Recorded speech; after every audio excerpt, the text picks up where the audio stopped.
کچھ جمعے کے خطبوں کے بارے میں سوالات ہیں کہ آیا جمعے کا خطبہ اردو میں دیا جا سکتا ہے یا نہیں۔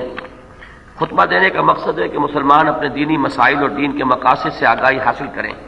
خطبہ عربی میں ہوتا ہے اور ہمارے ملک میں اکثریت لوگوں کی عربی بالکل نہیں جانتی، چنانچہ اکثریت اس کی غرض و غایت ہی نہیں سمجھتی۔ ہم آپ سے تعاون کا مستقل ارادہ رکھتے ہیں تاہم ہم کو مزید دینی مسائل سمجھنے میں حاصل ہو تاکہ ہم کو مزید دینی مسائل سمجھنے میں آسانی حاصل ہو، کیونکہ سوالات کا انبار ہے اور وقت کافی کم ہے،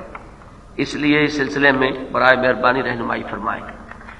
دیکھیے، خطبے کے اردو میں پڑھے جانے کے لیے یہ دلیل اگر مان لی جائے گی تو پھر نماز کو اردو میں پڑھنے کے لیے بھی اگلا قدم اٹھے گا کہ دلیل پھر وہ وہاں پر بھی چلے گی۔ اس کے برعکس میں یہ سمجھتا ہوں کہ اس دلیل کو آپ ریورس ڈائریکشن میں لیں۔ وہ یہ ہے کہ جس طرح نماز ہم عربی میں پڑھتے ہیں اور ہماری کوشش ہونی چاہیے کہ زیادہ سے زیادہ لوگوں کو ایجوکیٹ کریں کہ وہ نماز کا مفہوم جانتے ہوں، اسی طریقے سے خطبہ بھی عربی میں ہو، لیکن آپ اس کی مہم چلائیں اپنے معاشرے کے اندر کہ زیادہ سے زیادہ لوگ عربی سیکھیں اور خطبے کو سمجھیں۔ البتہ جب تک یہ شکل نہیں ہوتی، ما لا یدرک کلہ لا یترک کلہ کا اصول ہے کہ ایک چیز اگر بتمام و کمال آپ کو حاصل نہیں ہوتی تو جتنا بھی آپ کر سکیں اتنا تو حاصل کیجئے۔ اس کے لیے یہ تلافی جو ہو رہی ہے اس وقت کہ کچھ لوگ جو ہیں وہ تقاریر کرتے ہیں اردو کے اندر تاکہ یہ کہ اس کو مفہوم کو لوگ سمجھ لیں، وہ مقصد اس سے پورا ہو جائے، خطبہ جو مسنونہ ہے وہ عربی میں پڑھ لیا جائے۔ اکثر و بیشتر ہمارے ہاں اسی پر عمل ہو رہا ہے۔ اہل حدیث حضرات جو ہیں انہوں نے ایک دوسری شکل اختیار کی ہے کہ خطبے ہی میں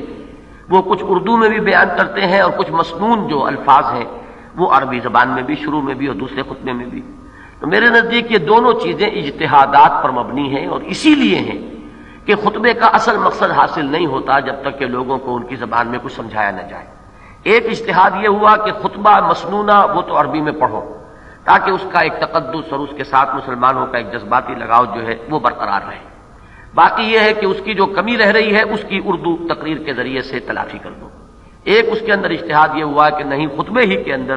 جو مسنون الفاظ ہوتے ہیں عام طور پر وہ عربی میں ادا کیے جائیں اور باقی یہ کہ اردو میں تقریر بھی ہو جائے۔ اب یہ چونکہ دو مسلکوں کا معاملہ ہے، میں اس میں کوئی ججمنٹ نہیں دینا چاہتا کہ یہ بہتر ہے یا وہ بہتر ہے،